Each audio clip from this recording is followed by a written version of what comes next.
Hi, good morning or good afternoon, depending on where you are. We're just going to give it another, maybe just 1 minute to let people get into the call, and then we'll get started. Thanks for joining us.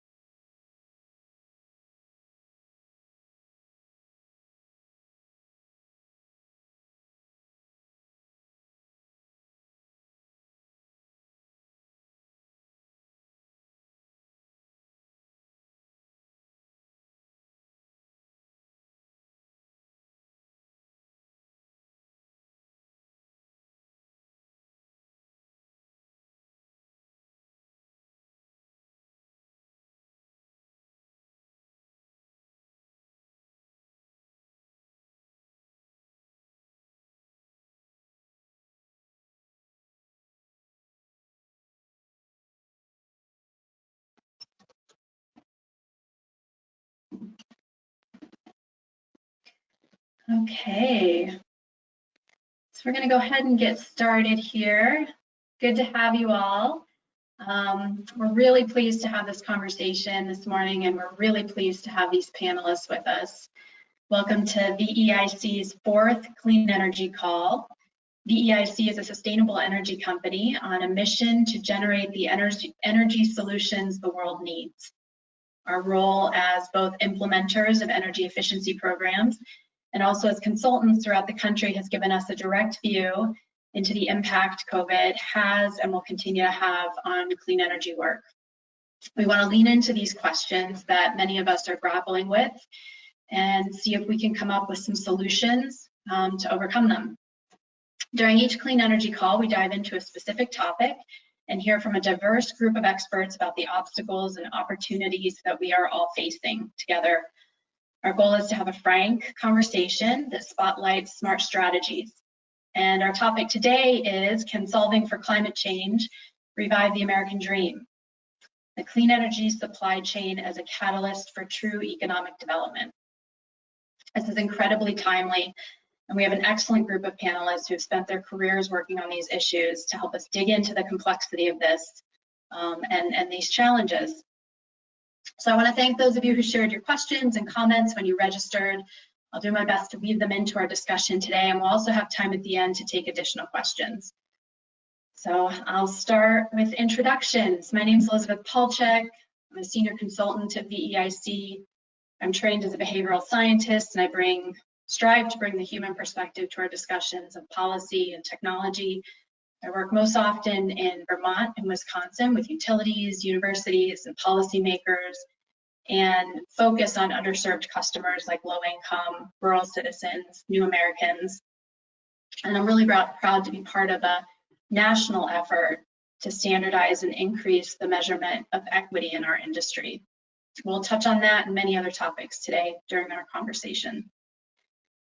Ted Trabu is joining us from DC. He's the director of the DC Sustainable Energy Utility. Thanks, Ted. He oversees a team of, Elizabeth. Yeah, it's great.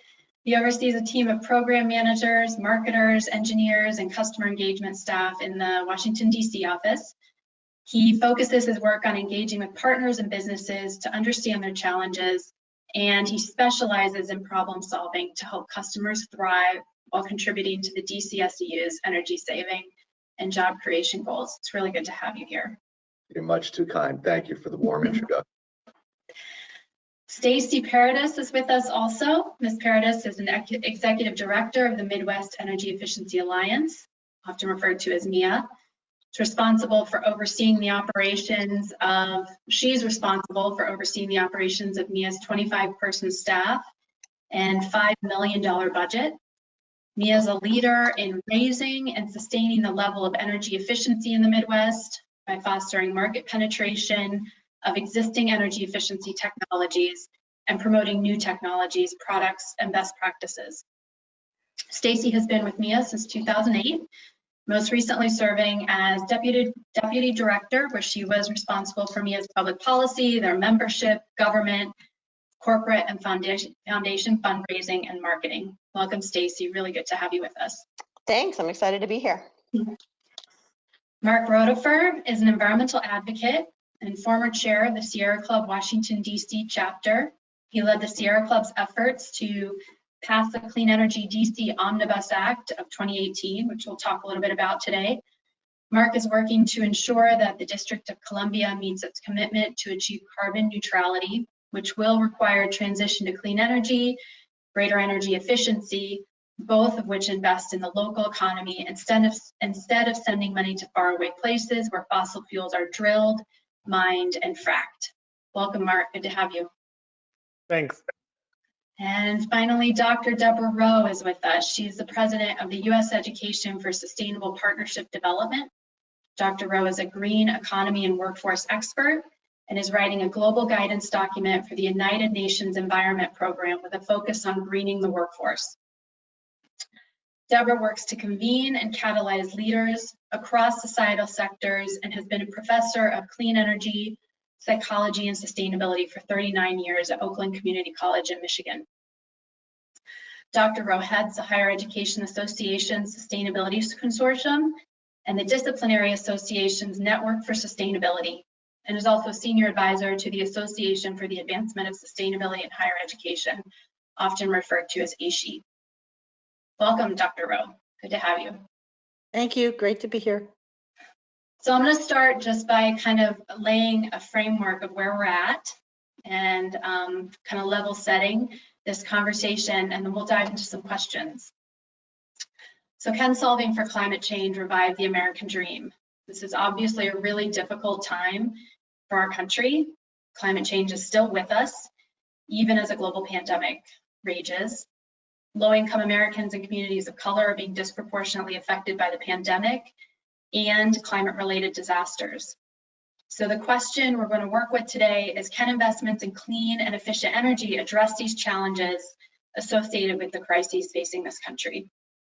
I'd like to reference a new paper that was published recently in the highly respected Journal of Science that found that globally, if just 12% of the currently pledged COVID-19 stimulus funding were spent on the next 4 years on low carbon energy investment, so 12% over the next 4 years on addressing climate change and investing in clean energy, it would be enough to limit global warming to 1.5 degrees Celsius, which is the target from the Paris Agreement.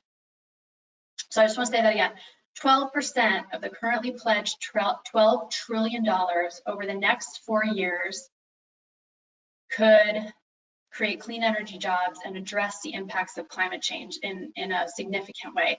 So the point I want to make here is that we should be wary of the argument that investing in a clean energy economy is too expensive. Perhaps it's too expensive not to, and we're going to get into some of those discussions here. So I'd like to start with really kind of the big question on the table: why clean energy? Why is clean and efficient energy a viable pathway to a strong economic recovery? Mark, what do you think?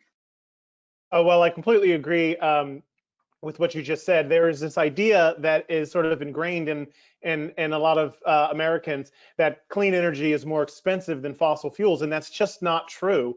You know, I think to some degree, some of this is sort of a hangover from when the United States first started encouraging solar energy back in the 1970s when Jimmy Carter was president. It's nothing like that anymore. It's so much more cheaper now, as is wind, and the cost of fossil fuels is much higher. The cost of coal and oil renewables are far cheaper than coal and oil. They're a little bit more competitive with gas. So first of all, it is cheaper. So it is not a question of do we spend more money on this stuff. It's a question of where do we spend the money that we are spending, and we can actually save money with renewables.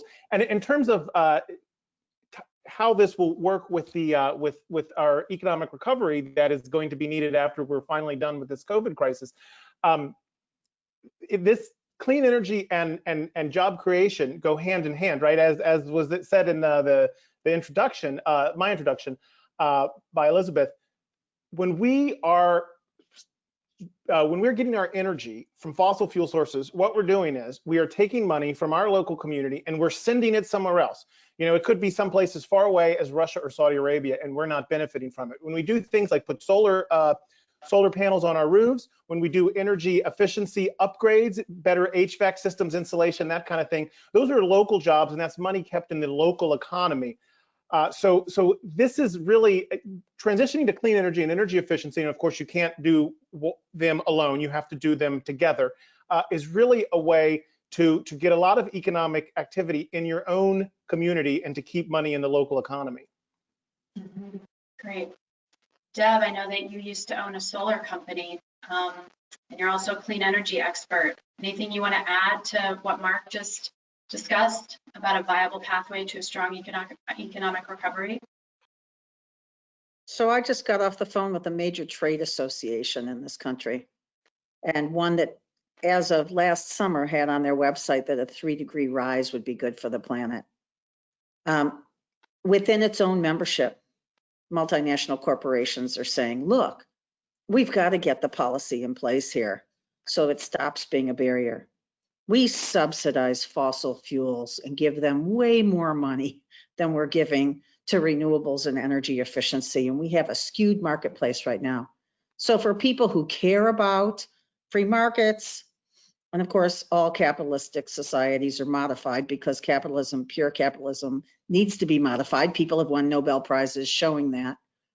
But if you really want this to happen quickly, even with these subsidies, solar is less expensive than the fossil fuels. Energy efficiency is way less expensive.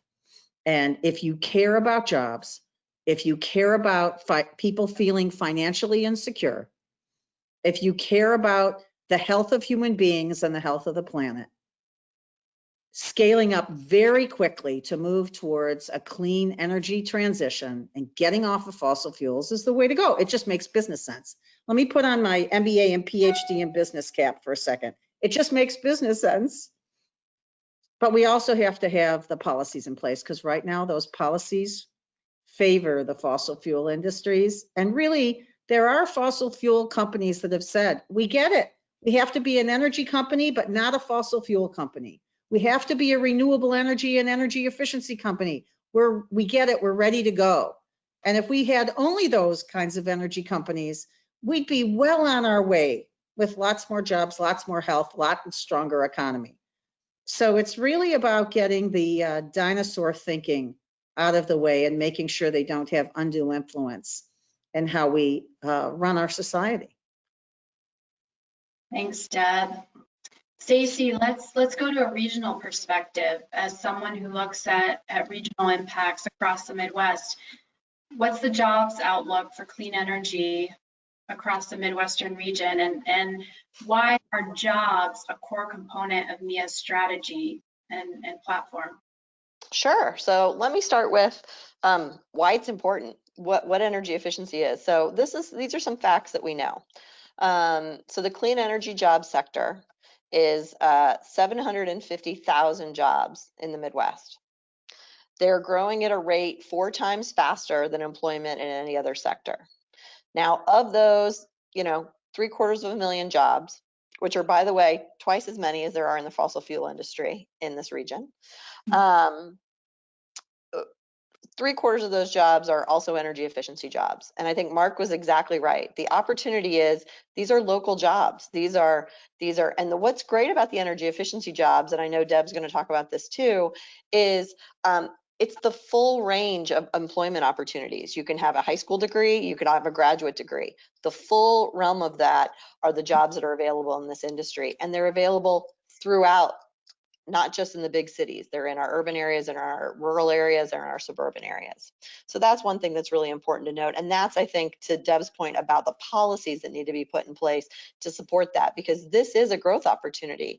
The other piece of it that is really important is, what do we know about our economies? They're driven by small business, incubating small businesses, supporting new businesses.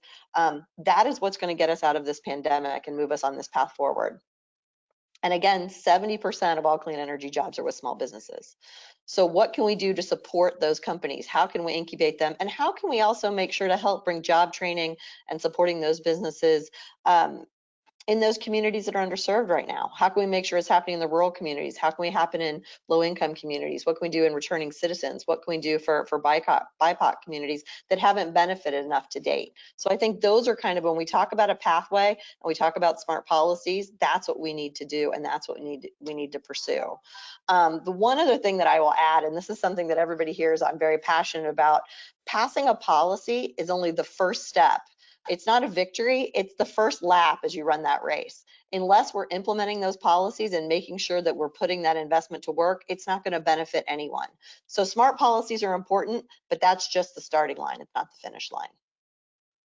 Great, thanks, Stacy. So we covered kind of the national perspective, a regional approach. Ted, could you talk a little bit about how you would describe the potential for clean energy job growth at the city level?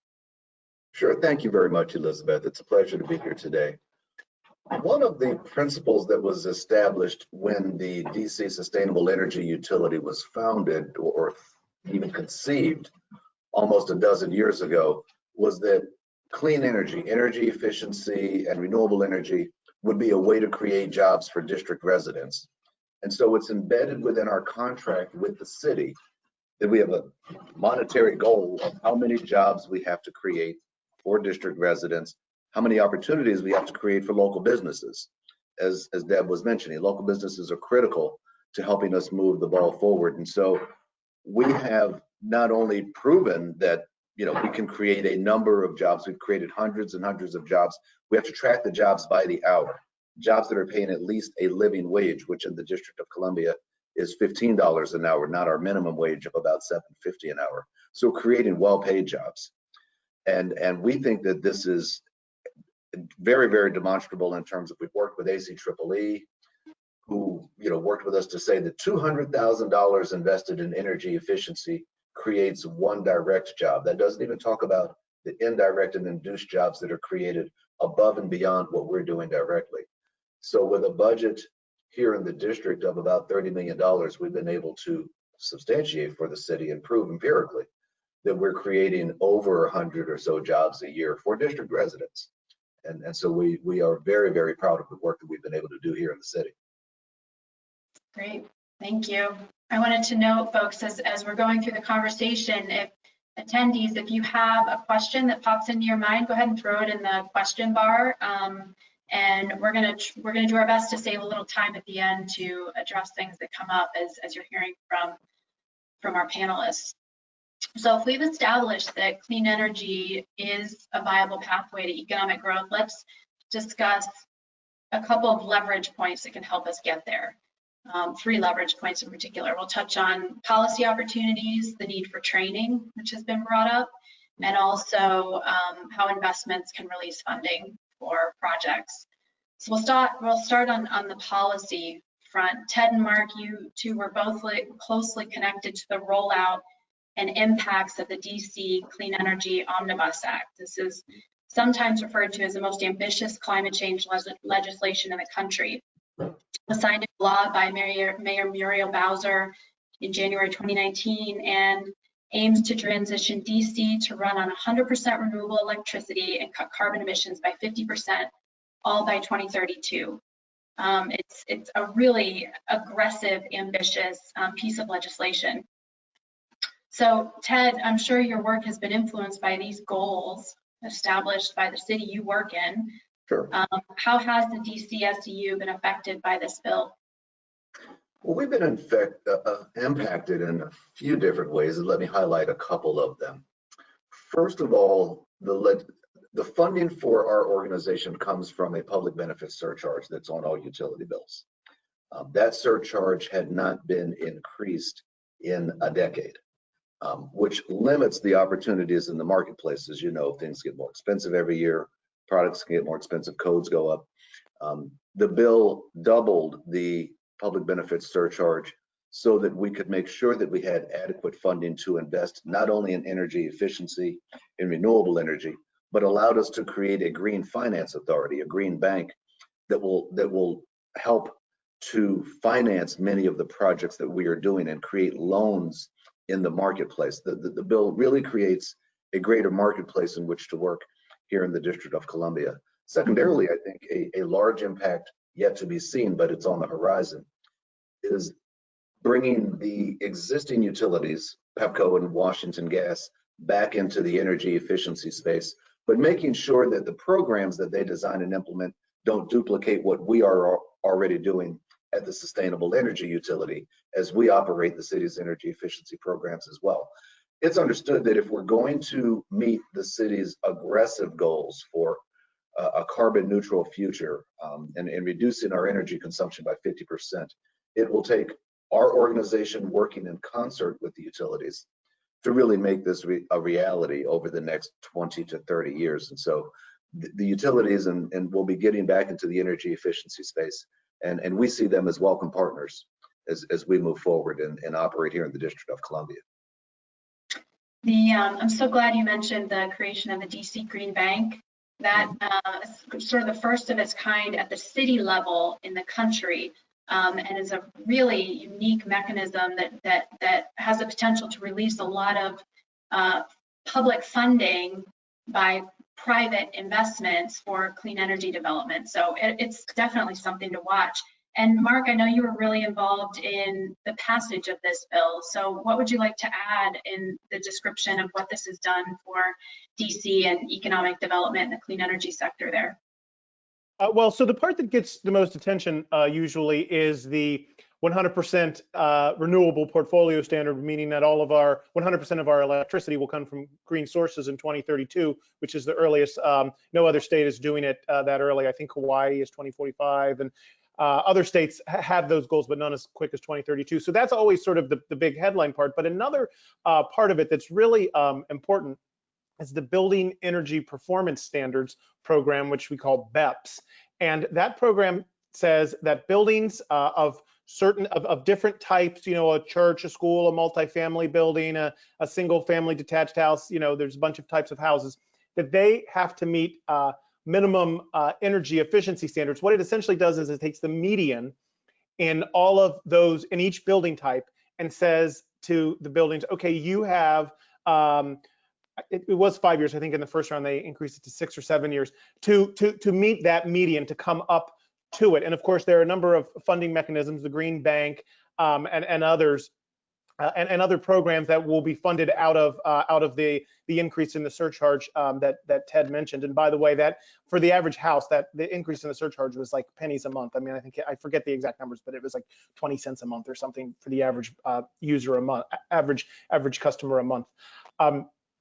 So then after that, it's on 5-year cycles, it resets, and the buildings need to come up to the median program. It's the only, or I should say, the first law like this in the world. I know New York City was doing some things, and they were basing a lot of it on what we did here in DC. Wasn't exactly the same, but a lot of it was based on that. And of course, what's important to emphasize here, I think, is two things. The first is that these kinds of improvements in energy efficiency pay for themselves in the long term because you have reduced energy bills. Now, of course, you do need some assistance upfront for some users, because even if they'll save the money over a certain number of years, that doesn't mean that they necessarily have it in their pockets right away. For some of, you know, a large commercial building or something, they're more likely to have that money in their pockets. So of course, the kinds of assistance you give to who is very, so that's one thing that's really important to note. And then the other, of course, ties back to what I said earlier, which is the jobs. The things that are being done in these buildings that are making them more efficient are things like HVAC upgrades, weatherization, things like that. And those are creating jobs here in the local economy. We're not sending them elsewhere, as I said earlier. And I think Stacy mentioned this earlier, but you know, and these are jobs at all levels. These are architects down to you know, people who are you know, construction workers and everything in between. And this is especially important, I think, to make sure that we are creating these jobs in the middle, right? I mean, we talk about income inequality in this country. It's a problem. It's certainly a problem here in DC. And creating jobs for people who aren't rich and aren't poor, but are in the middle is really important. And this will do that. Great. Thanks, Mark. I'm sitting here thinking we could do a whole kind of segment on this bill and the effects and and what it took to get it passed. But we're going to kind of scale out for a moment, and from kind of city level to state level policy. Stacy, in my old home state of Michigan last month, Governor Gretchen Whitmer declared that Michigan would be carbon neutral by 2050, the 9th state to commit to this goal. It's a promising development in a critical region for this shift away from fossil fuels. How do you see this, this shift influencing economic recovery in the Midwest? Absolutely. No, and it was so exciting to see Governor Whitmer make that announcement. And I think what's really important to note about Michigan, and this is something as we talk about policies, it's important and has been very important across the Midwest, is working within the politics of that state. So back up a few years ago, 4 years ago, Governor Whitmer had not been yet elected, and Governor Snyder was a Republican, and there was a huge debate about energy efficiency. It actually started with wanting to repeal all of their energy efficiency policies. But under the leadership of, again, a Republican at the time, and looking at what's smart about energy efficiency in particular? Why is it cost effective? We've heard everybody talk about for every dollar that's invested, $2 to $3 is returned from it. What are those benefits that they can do for jobs? What is it that they can do for local businesses? And so they were actually to turn it around through a bipartisan fashion, so supported by both sides of the aisle, to pursue what they call energy waste reduction, which is what they call energy efficiency. Because it does reduce energy, reduce waste. And so what's so great about that is they put together these policies that really understood this business model of the utilities. And I think it was either Mark or Ted, I'm sorry, that had talked about, I think it was Ted, who said, we have to bring the utilities on board too. They're the ones that are providing the energy. So how can we work with them together?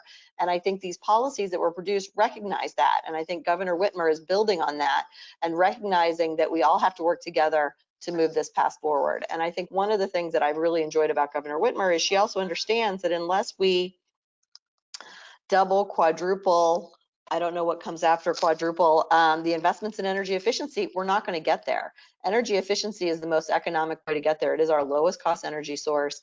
And again, between the economic benefits of the jobs and the energy savings and the emission reductions that come from it, that is our pathway forward. I think the other piece that's really important when we talk about those with a higher energy burden, we can really develop energy efficiency programs so that they really focus on those communities. So we could talking about how do we work with seniors? How do we target people that have been most disproportionately impacted by COVID? All of these things are policies that we can put in place, and as we implement them, really move us on that path towards being emission-free. Mm-hmm.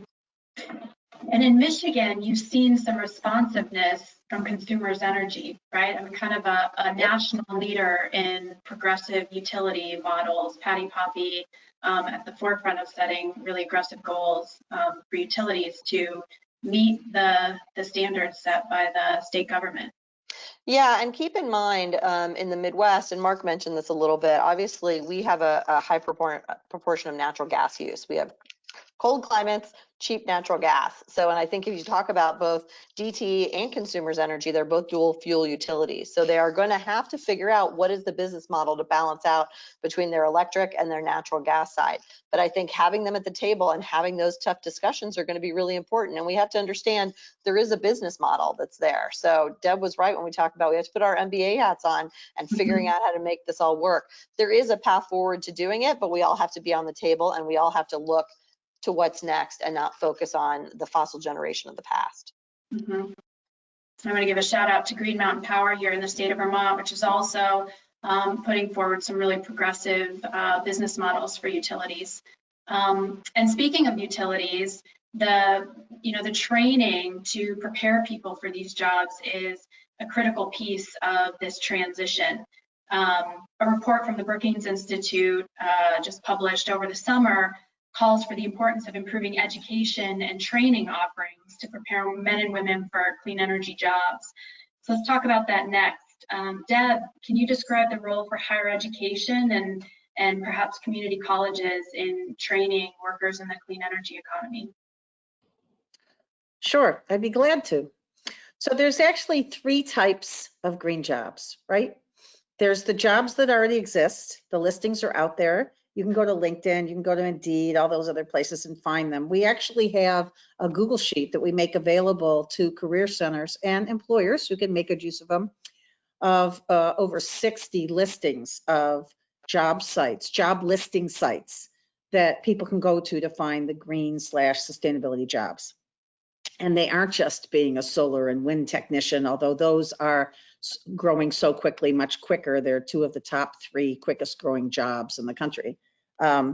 They're much quicker than lots of other jobs, but there are so many different kinds of jobs in this industry. And so first of all, exposing yourself to the ways that you can be involved in the green economy with really exciting jobs at many different levels. So that's the first. Look at what's already out there. The second bucket of green jobs are the entrepreneurs. So I was an entrepreneur, right? I owned a solar company. I kept going on appointments with all these do-it-yourselfers in the Detroit area who said, I want to build this stuff myself. So I walked into the college. I said, you know, I want to give this away. We got all these do-it-yourselfers. And so for the midterm project in my intro to renewables class, students built solar energy systems. We'd lay them out on the hill. We'd call the local TV station and say, hey, I got a great visual for you. When I was down in Oaxaca, where they use propane to heat their water, even though they've got tanks on top of the hill, we went to the local hardware store. We said, give me low-cost materials that I can use to turn these into solar hot water heaters. We built them. We put them on the news when I was in Oaxaca, Mexico, and people went, whoa, what am I doing paying for propane when I could be doing this instead? So part of it is getting information out to the community. The colleges and the universities can do that. So can entrepreneurs. And there are many, so I was an entrepreneur, I created this program at the college. There's all sorts of different types of jobs that don't exist yet that we need, and where there's a business model for them. Look at energy managers. They didn't exist a couple decades ago when I started my career. They exist now because entrepreneurial people walked into companies and said, I will show you how to save more than my salary. And if I don't, I'll pay you the difference. But because they knew energy management, they saved the companies 4, 5, 10 times their salary. And that's how it's now a great profession, often earns in the 6 figures. And there's a great trade professional association that trains people and certifies them. The third bucket of green jobs is the intrapreneur. This is the person who takes their green lens, their understanding of what it means to create an inclusive and green economy, goes to any job and brings that awareness with them, finds the leverage points for change within the organization so the organization can become greener, provide greener products and services, finds the coalition of support, builds the stakeholder coalition, and does change management. So what does that mean in terms of training? Well, absolutely, we have to get the HVAC technicians to get it so that they can do more efficiency in renewables. Because if you look at drawdown, you know, the number one thing, how we handle refrigerants is the number one solution. We want to reduce greenhouse gases.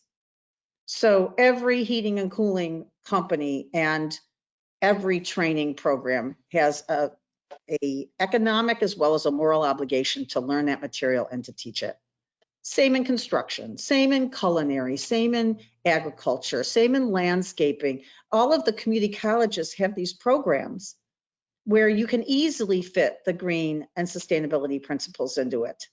And we have a lot of colleges that have responded. So if you all go look at the Seed Center, the word the, and then seed like you plant, center.org, you will find an initiative we put together with the American Association of Community Colleges, now housed by their affiliated council, the National Council for Workforce Education, with 1,000 vetted resources on career pathways, on competencies and skills, on innovative partnerships, and materials for curricula. Under toolkits, under resources, you'll find we already have National Science Foundation funded centers that will give educators syllabi, lists of lab equipment, how you market the program. So it's out there. But while we have like 200 community colleges right now teaching about solar, we need even more, right? And that was just an example, right? Because it's in all those different areas. Now, universities have a very unique role to play. They have to teach the entrepreneurial and intrapreneurial mindsets. so that students can go out and create the systems change that we need to really build this inclusive and green economy.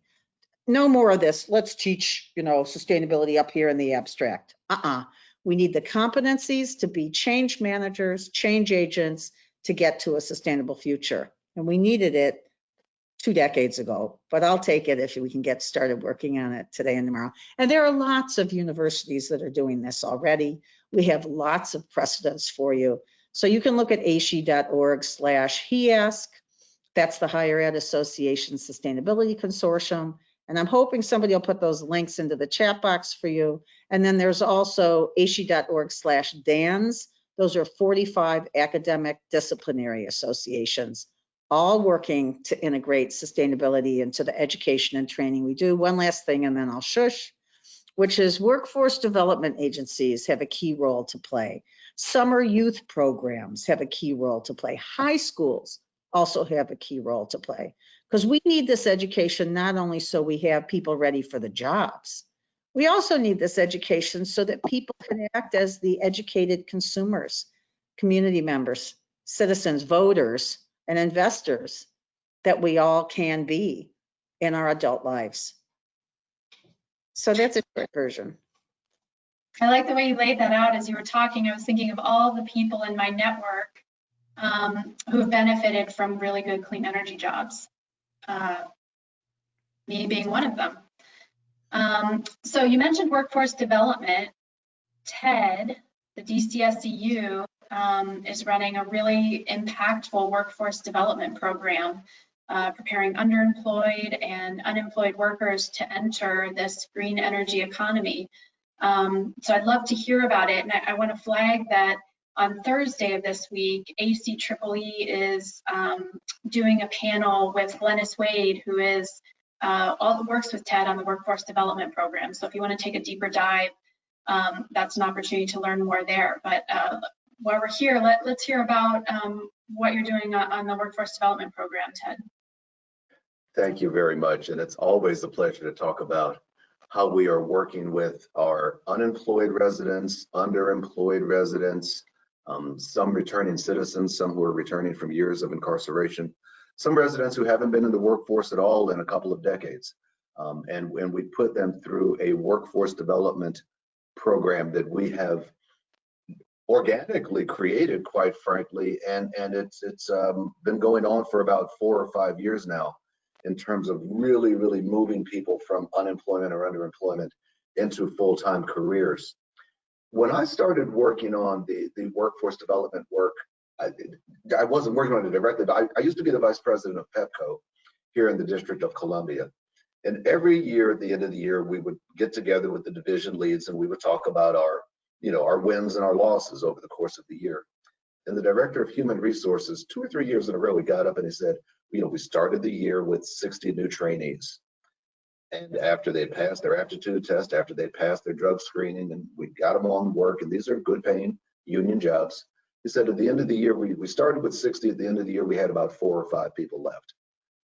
And a couple of years in, I said, how have we lost so many people? This is a significant investment we're making in recruiting, hiring, training these individuals. And you're saying that we only have 4 or 5 left at the end of the year. And he was like, well, when he talked about why we were losing the employees, it was not things that were related to, that the individuals couldn't splice the wires properly, or they couldn't, work, the physical labor was not the issue. It was what was going on between the left and the right ear.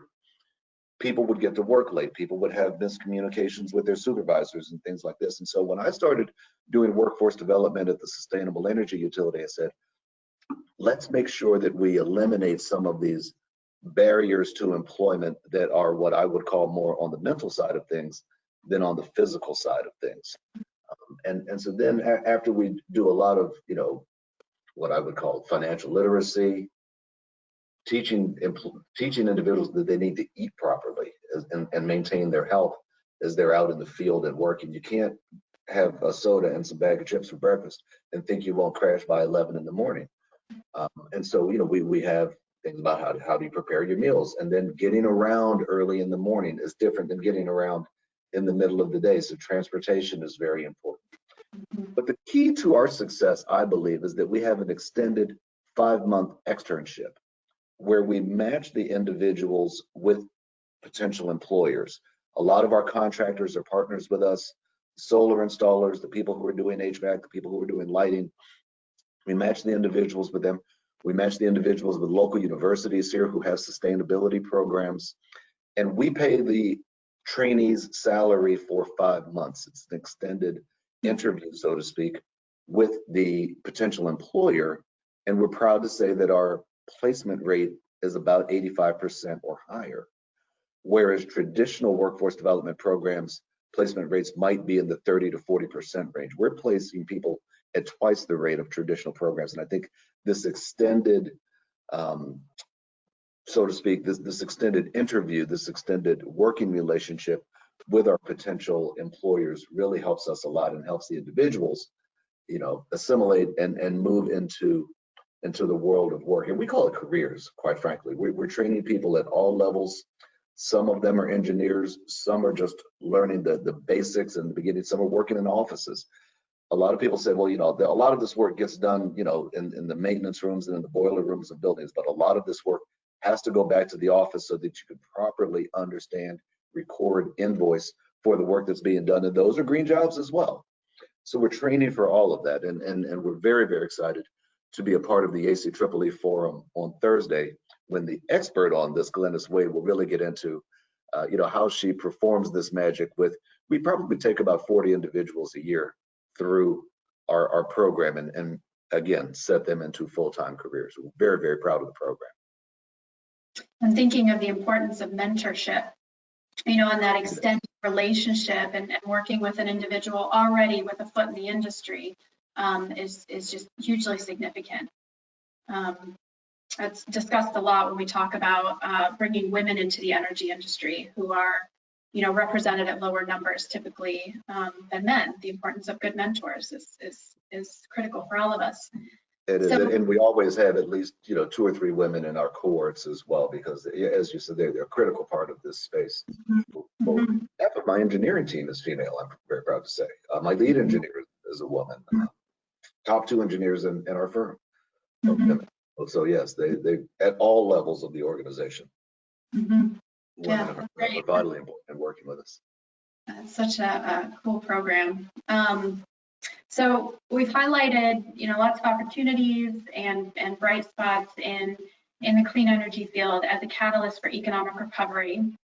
And we also have to acknowledge that there's immense complexity in this and implementing these ideas. And of course, there are plenty of challenges. One of those challenges is the profound amount of uncertainty that we're facing. We have a presidential election next week, obviously, and the outcome will affect our industry and our strategy for addressing climate change over the next 4 years. One of my favorite quotes from the campaign trail this year has been presidential candidate Joe Biden has said, "When I hear the words climate change, I think jobs." And I think that gets right to it.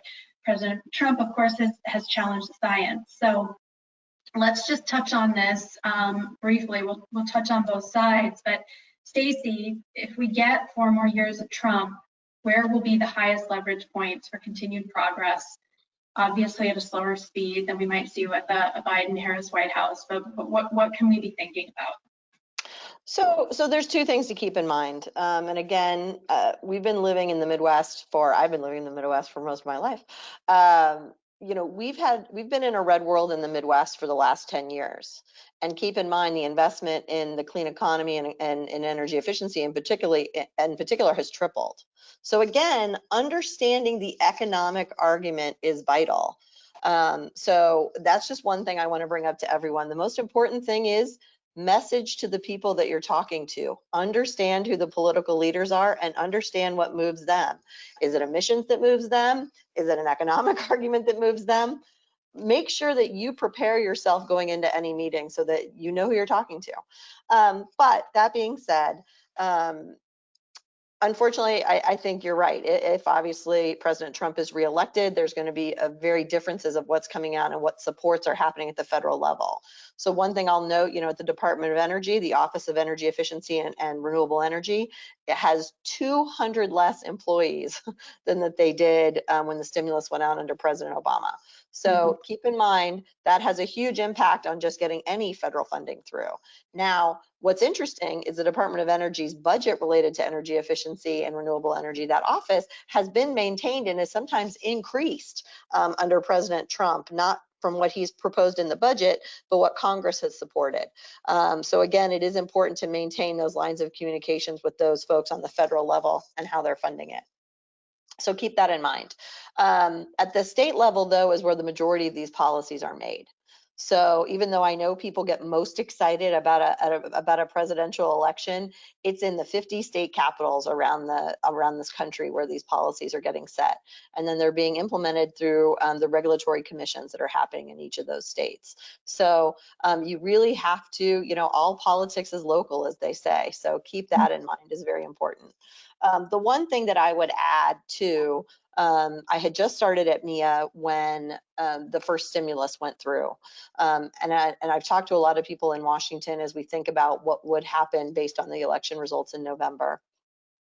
One thing that's really important to note, when the stimulus came through in the Midwest, it was $2.86 billion that was brought into the local economy.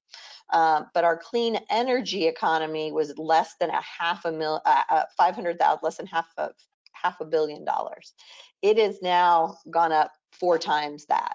So as we think about bringing a truckload of money into the Midwest, we need to be smart on how we do it. Where are the funding shortfalls right now? How can we use any kind of federal supports to fill those holes? How can we make sure to maximize on training investments? What are the challenges that stop current funding from utility programs? And how can we fill that gap so that we can keep moving forward? I think Ted brought up one thing that is really important. When we talk about any impact that we're having in these economies, it's not just jobs. This is putting people on career paths. This is creating small businesses. So let's be smart on how we think about this. Let's be strategic as we talk about bringing new money in. I so appreciate your answer. I'm taking it to heart. And as you were talking, I was thinking about the DC Clean Energy Omnibus Bill that was passed 2 years ago under a Republican president. So I just want to highlight that point, and I'm taking like mental notes. Mark, let's flip the scenario. What could we see with a Biden presidency from your perspective? Well, we've heard in recent days, Joe Biden has said that if he's elected, he's going to end all subsidies for fossil fuels. And I was talking about sort of the cultural zeitgeist around energy. That's not part of it for whatever reason, that there are massive subsidies for fossil fuels, but there are. And Joe Biden has, said he's going to get rid of those, which will leave a lot of money on the table. He's put together this really aggressive clean energy plan. And I mentioned how the marquee thing in DC's clean energy bill was electricity from renewable sources, 100% renewable by 2032. Joe Biden's plan is to do that nationwide by 2035. So very similar, just 3 years behind. And he's talked about, investing money in things like wind and solar for utilities so that they can help move in that direction of having no more fossil fuel electricity generation. He's also talked about investing in electric vehicles and charging stations and tax credits for EVs. These are parts of the plan. Also investing in transit, which is of course important. The plan is estimated to create, I think it's 8.8 million jobs, because as we were saying, this stuff all involves job creation. And another part that, I don't mean to hurt the feelings of the energy efficiency people here, but for whatever reason, energy efficiency is like not seen as exciting as wind and solar, right? Even though it's cool, we know. It's not as flashy, but it's good stuff. All we do is save money and create jobs. We don't have big jobs. It's not as flashy. But come on over and see my high efficiency furnace or my new light. There you go. But Joe Biden does want he wants a lot of investments in energy efficiency. He's talked about doing energy efficiency investments on millions of homes. I think it's 4 million, and constructing, I think it's 1.5 million new zero emission affordable units. So that's the energy efficiency, which is so important, is part of his plan. Great, thanks for laying that out. So we'll see. Oh, let's discuss another challenge. And I just want to flag that we're starting to wind down a little bit here. So if you have questions, feel free to throw them in the chat and we'll see if we can get to them. Can I say one other thing about policy before we leave it? Go for it. Yeah. So I think they're going to put in the chat right now a link called Beyond Doom and Gloom in Climate Solutions. And this is a resource that we put together through the higher education networks so that anybody can be involved in policy. And they can get involved at the federal level. They can also get involved at the state level, which is crucial. We ran a pilot in Michigan where we brought in the students because politicians speak differently to students than they do to the environmental groups and they do to the trade associations for renewables. And remember, a lot of the policy people, I'm sorry to say so, but they go out to lunch with the fossil fuel companies and the utility companies. And so getting their ear and letting them know what the new frame is, what the reality is, not the old stories they're hearing from the dinosaur fossil fuel companies, but the new stories of what's actually possible for their communities. They need to hear that. And when they hear it from just environmental groups and trade associations, people go, oh, well, that's because you have a vested interest. Students have a vested interest. Young people, community members, citizens have a vested interest in the future of society. And so they need to be able to show up. So if you go to that website, ac.org/climate solutions, first of all, it's a great motivating video to say to the youth, your voice matters. I've seen a senator change his vote with phone calls from 3 students. He said, oh, I didn't know solar energy worked in Michigan. I'll go take a look, and changed his vote on a solar financing that would make it more cost effective for everyone to put solar on their businesses and their homes.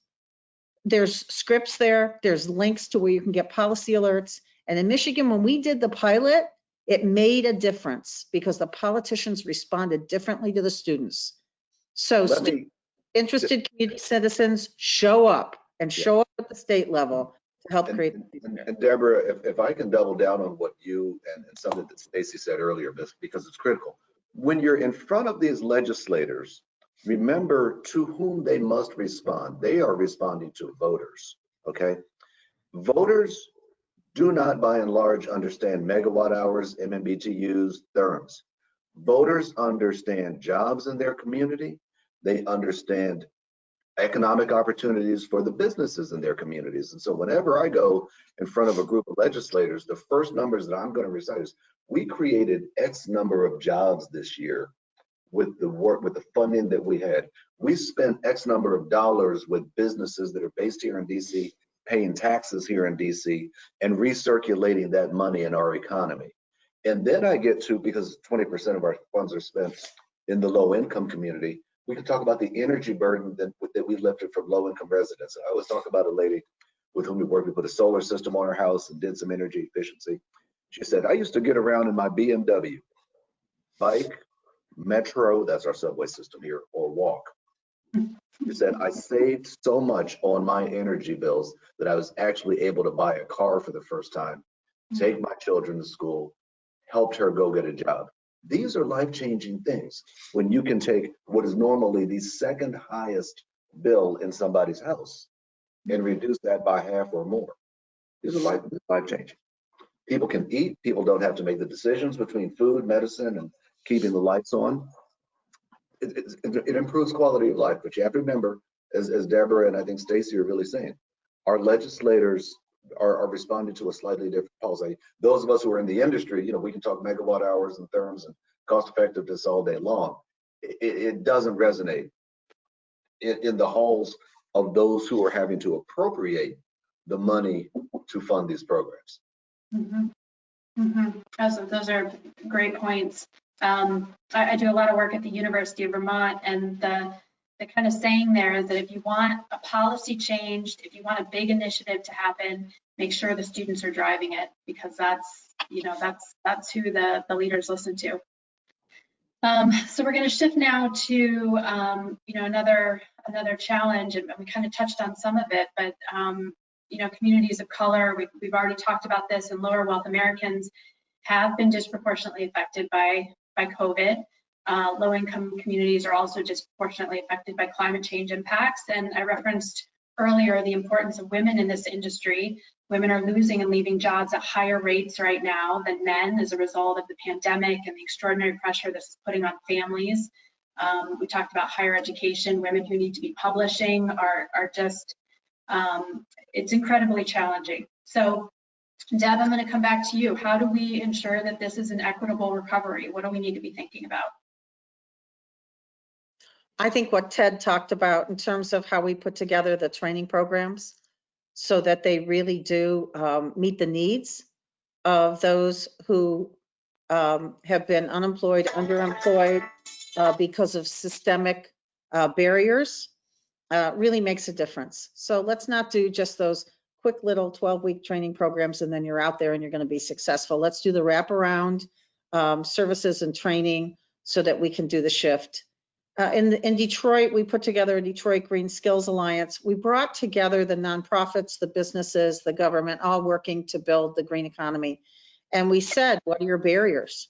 And, you know, a small business doesn't have the time to deal with the barriers they face, but a group of 40 organizations can have work groups and deal with those barriers.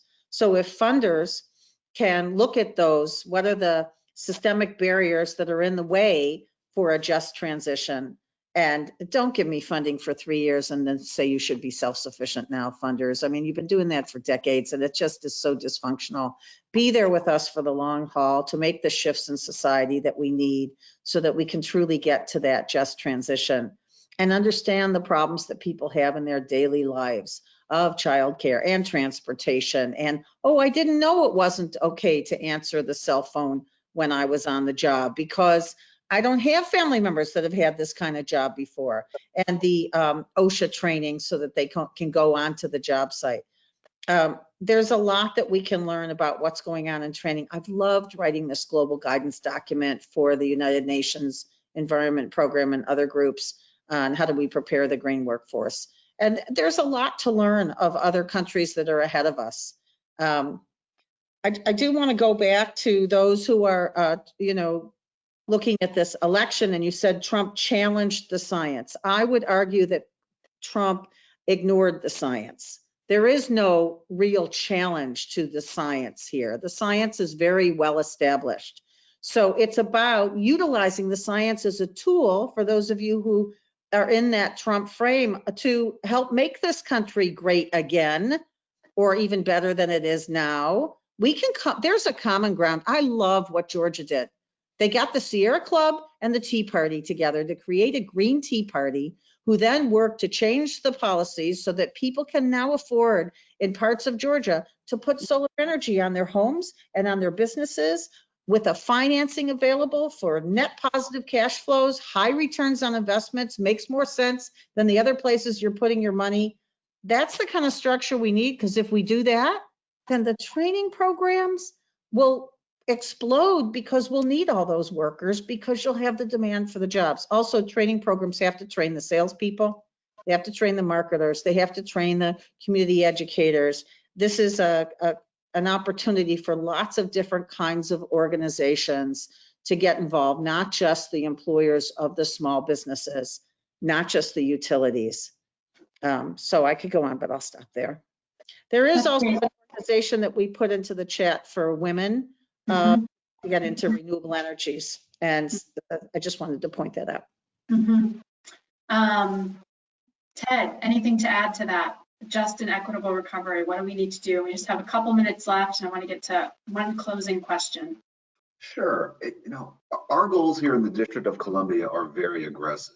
And so when you have to meet very large amounts of energy reductions, you go to those who consume large amounts of energy. Your large buildings, a lot of your Class A and Class B buildings. We've been working with Mark and his team to think about what do we do individually at the residential level? We're working on a decarbonization program to take gas and oil equipment out of homes and put in air source heat pumps, really transforming the market, really a new way of looking at things. So I love this. The second piece is we're going to increase our focus on small businesses. Those businesses, those restaurants, those retail shops, all of them having refrigeration needs and the like will be critical to our recovery. And so we're going to be putting extra dollars and incentives and engineering help into some of those smaller businesses, whereas normally a lot of that engineering work would have been reserved for the largest customers. Bringing that, as we're working with Mark and his group, bringing that down to the individual homes, taking our engineers into the small businesses, we think that this is going to bring more equity to the recovery. That's excellent. Thank you, Ted. And it's also kind of a bright spot to land on. So I'm going to close. We just have about 30 seconds left. So brief answers, but Stacy and Mark, where do you see bright spots moving forward? I'll go first, Mark, if that's okay. I think even though it's hard for people to sometimes understand, there has been a transition in understanding what the clean energy economy means. There was a lot of skepticism about renewable energy and the costs related to it. I think the smarter that we get in telling the story, talking about the benefits, talking about the new business that was created, talking about the returning citizen who now has a career path for the rest of their life, talking about a church that was able to save some money and invest in some other things, a hospital that is now more resilient than it was before. I think the opportunity of telling those stories is how we establish those and get the support for those policies going forward. I think that is the key to us making sure that there's buy-in in the future and able to break some of those fossil fuel relationships that have been pretty well established over the last 30 or 40 years. Telling the story. Thank you. Mark, you want to close real briefly? Yes, I'll try to be brief. I wanted to touch a little bit on what Ted said, and I see this as a bright spot here in DC, which is where I'm focused.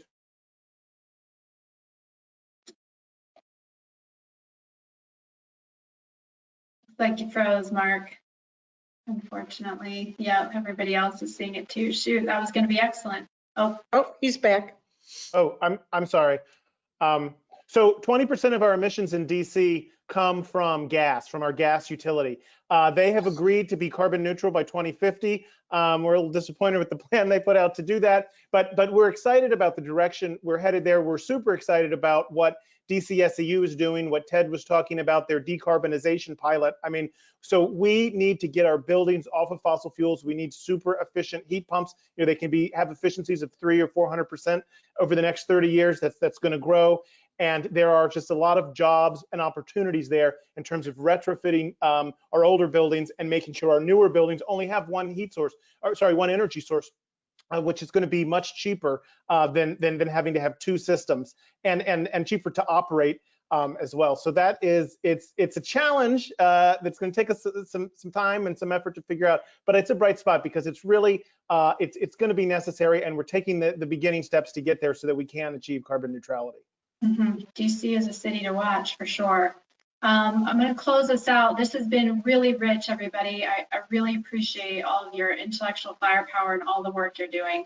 I learned a lot. And you'll see there's some contact information there, and we can put you in touch with any of the panelists, folks. So thanks for joining us. Thank you for having us. It's been a pleasure this afternoon. Yes, it's fun. Thanks. All right.